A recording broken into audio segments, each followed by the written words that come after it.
I tend to focus on global warming. That's my key reason for renewable energy and conservation. That's what really interests me in the topics. But there are other really important reasons that we should use renewable energy and that we should be conservative about our resources and about our energy use. The top of the list is global warming. And there's still arguments as to whether it's happening or not. And I'm not going to make that argument. To me, it's fact, but to you, if it's fiction, it's fiction. But there are still other reasons. So take into account those other reasons. And take into account the fact that some of these changes that I'm proposing will save you money. And not only will they save you money, but if it ends up being real, it'll help have prevented it. And then you can say you did something. So,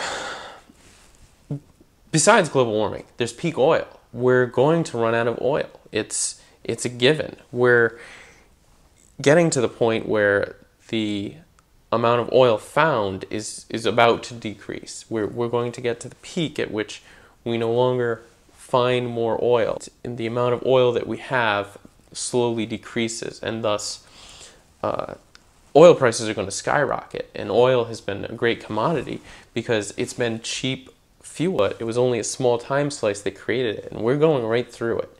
And once it's gone, we need another solution. We need alternative energy. So that's for the economy. If we don't do that, our economy is going to fall apart. Imagine if in 2 years from now, we pass peak oil and a barrel of oil goes from $100 to $500 to $1,000. Imagine if gasoline costs $10 a gallon, $20 a gallon. How are you going to afford to get to work? Everything that relies on oil and everything that relies on gas, oil, it's just going to shut down. How are you going to heat your house if it's oil heating? How are you going to get around? How are companies that make their business, like Federal Express, going to make money? We've talked about global warming. We talked about peak oil. Terrorism. You look at Osama bin Laden. He came from Saudi Arabia. His family got rich off of the economy that was rich because of oil, because we buy oil from Saudi Arabia. And, the same with Iraq. Iraq, who didn't even have terrorists, didn't support terrorism because Saddam Hussein was against terrorists. He wanted power. He didn't want to give up power to terrorists.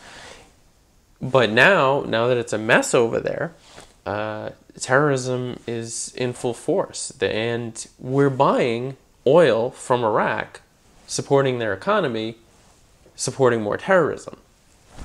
So if we conserve, we reduce what we feed their economy. Other types of pollution that we have to worry about are coal power plants. Coal power plants aren't just emitting CO2.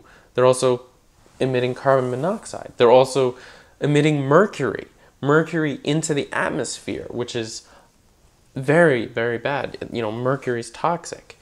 And so if we find ways to conserve and we find alternative energies, we start using alternative energy, we'll reduce other types of pollution.